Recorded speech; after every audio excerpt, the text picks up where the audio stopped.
fazendo um seguinte estudo de caso. 1950. Julho. Final da Copa. Não uma final, né? Era o último jogo do triangular final da Copa entre Brasil e Uruguai. O Brasil jogava pelo empate. O Brasil perde pro Uruguai. É o que ficou conhecido como Maracanazo.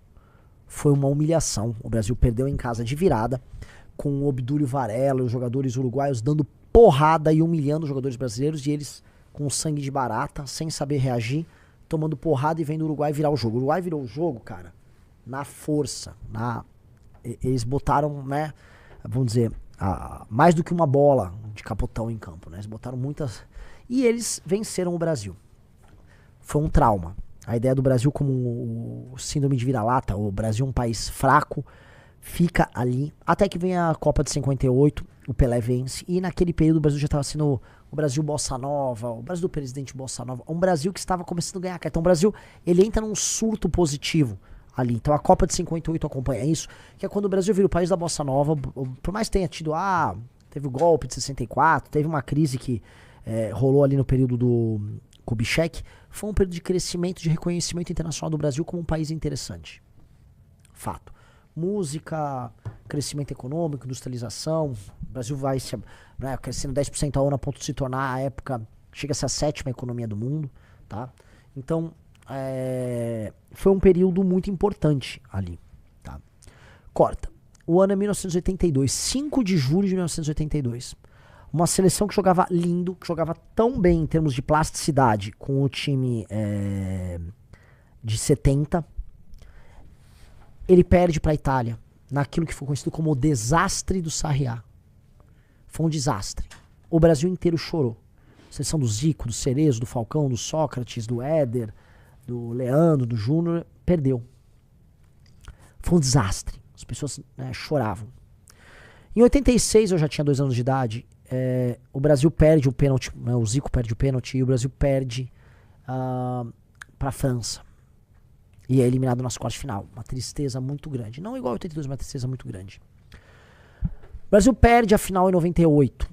Uma tristeza, uma certa humilhação, a ponto de convocarem os jogadores brasileiros para uma CPI, para saber se o Brasil entregou o jogo para a França. O Brasil ganha 2002.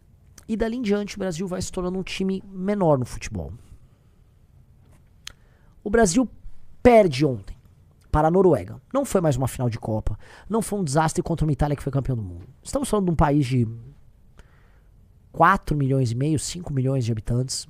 Um país pequeno, muito rico, que tem outros esportes com prioridade, né? Eles têm uma espécie de eu não lembro do nome desse esporte, tá? O pessoal, por favor, no chat, o pessoal aqui tente lembrar.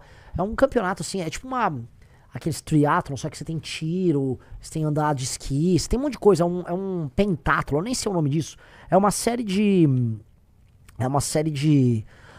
atividades ali esportivas, né, mescladas. Os noruegueses amam isso. Os noruegueses amam o esqui, amam o snowboard, amam o handball e gostam de futebol. A Liga Norueguesa de Futebol nem é uma liga muito importante. Pois bem, este país, que nem vê o futebol como esporte principal e que está se divertindo na Copa do Mundo, eles foram na Copa do Mundo para se divertir.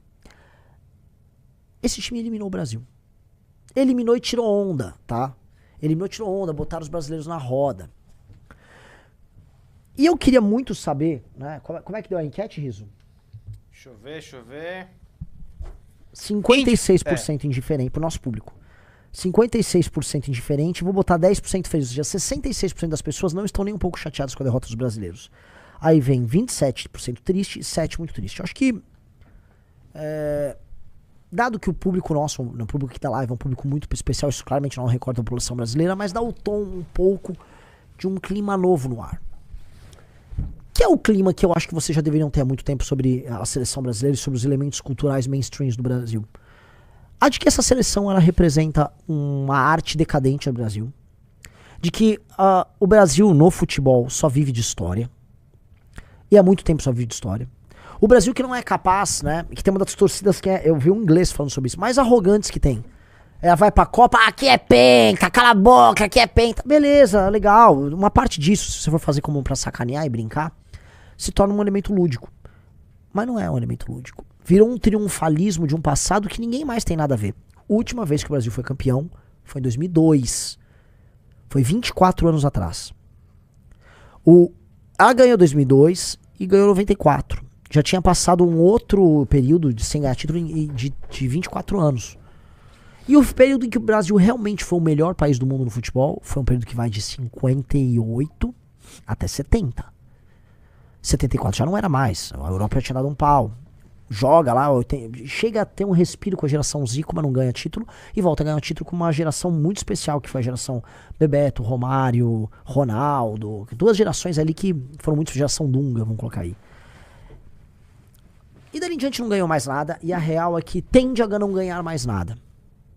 Mas que fica viajando por aí pelo mundo, dizendo, não, aqui é penta, tem que respeitar, tem que respeitar. Tanto que um dos gritos do torcedor brasileiro típico é, tem que respeitar. Quando você precisa falar pra outra pessoa que outra pessoa tem que te respeitar, quer dizer que outra pessoa não te respeita. E a coisa começa assim. O Brasil é visto como um cachorro sem dentes. Palavras do Orlando Lima, muito sóbrias. O Brasil é um cachorro sem dentes. Ele acha que é muito brabo, mas ele não morde ninguém. E os gringos perceberam isso. Os gringos perceberam que os jogadores brasileiros são fragilizados porque parece que eles carregam uma herança muito pesada de um passado glorioso que não tem nada a ver com eles. E eles ficam permanentemente sob pressão porque o time brasileiro só pode vencer a Copa. A única coisa que ele pode fazer é vencer a Copa. E o torcedor só espera vencer a Copa porque é uma seleção pentacampeã e não sei o quê. E aí as pessoas precisam acordar para um problema. Eu vou usar essa analogia do futebol para trabalhar com todo o resto. O Brasil não é! Não é! E todo mundo sabe, uma das maiores nações no futebol há muito tempo. O lugar que fabrica os melhores jogadores do mundo chama França. O time que pratica futebol bonito chama-se França. O melhor jogador do mundo nos últimos, vamos botar aí, 50 anos é o Messi. Outro muito grande foi o CR7. Nenhum deles é brasileiro.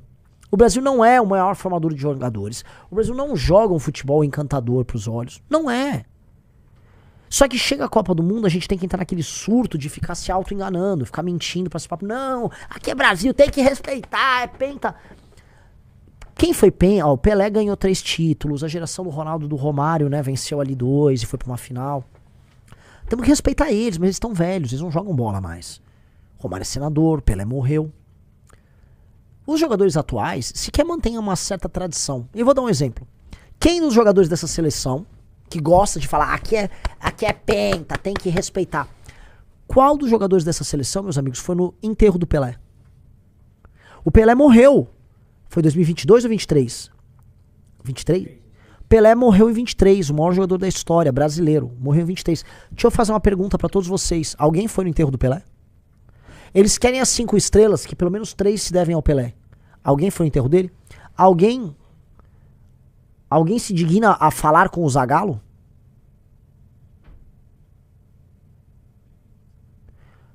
Alguém liga pros jogadores do passado? Alguém liga, só pra saber. Ninguém liga pra tradição. Nós temos uma geração de jovens deslumbrados que são a cara do Brasil atual. O Brasil atual tem cara. O Brasil atual tem cara. A cara do Brasil atual é a cara da Virgínia. Tanto que a Virgínia teve um relacionamento amoroso com o Neymar e com o Vini Júnior. A cara, que é um bando de influencers, são influencers, pessoas que, sei lá, vou falar, essa seleção brasileira tem cara de Erika Hilton, de Daniel Vorcaro, de Nicolas Ferreira, de Wesley Safadão, de Eduardo Paes. Essa seleção brasileira tem cara desse Brasil contemporâneo, de Pablo Marçal, de um Brasil contemporâneo tosco. É um Brasil, eles têm a cara do Brasil, mas de um Brasil que não vai vencer nada.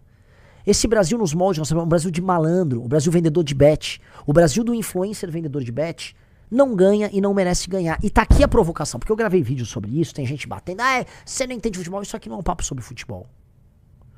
Isso aqui é um papo sobre povo. Se a seleção brasileira conta tanto pro povo brasileiro, então vamos falar sobre o caráter da seleção brasileira e o caráter do povo brasileiro.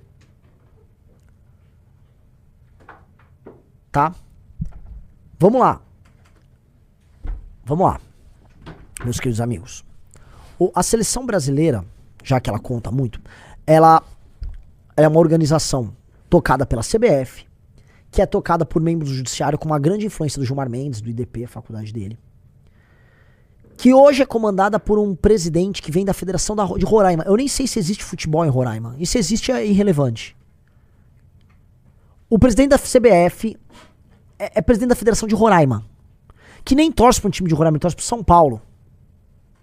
Não sei o que, Chaldi é o nome dele. Samir Chaldi. O Samir tá lá por uma nomeação política. O filho do Gilmar Mendes estava comemorando que ele levou o Neymar pra Copa. E todo mundo sabe que o Neymar foi levado pra Copa a pedido dos patrocinadores, que iriam faturar mais com o Neymar indo pra Copa.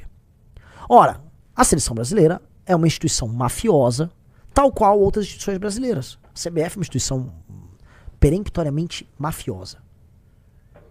Os jogadores têm a cara deste Brasil muito frágil intelectualmente, deslumbrado com a própria vibe, com as próprias aparições em redes sociais. São homens apaixonados pela visão que o mundo tem sobre eles, muito frágeis emocionalmente, e que não tem conexão com o brasileiro comum. Eu vou pegar um exemplo de uma outra derrota, que eu poderia falar das vitórias, mas vamos pegar uma outra derrota. No mesmo dia, há 44 anos atrás, dia 5 de julho de 82, perdi o Brasil. Vamos pegar um negócio, Riso? Por favor. Entra no YouTube e bota Voa, Canarinho, Voa. Eu quero pegar alguns... Voa, Canarinho. Escreve 82, Voa, Canarinho. Eu quero mostrar pra vocês como os jogadores daquele time de 82, eles eram profundamente brasileiros. Eles eram brasileiros comuns. E depois eu vou pegar... Primeiro mostra esse vídeo. Eu quero que vocês entendam, assim, que aquilo eram brasileiros. E aí quando aquele time perdeu, igual esse time perdeu, os brasileiros sentiram que perderam. Hoje, eu não sinto que os brasileiros sentem que perderam. Dói muito menos, por mais que ainda doa pra muita gente. Se você gostou do vídeo, não se esqueça de deixar o like e se inscrever no canal. Te vejo no próximo vídeo.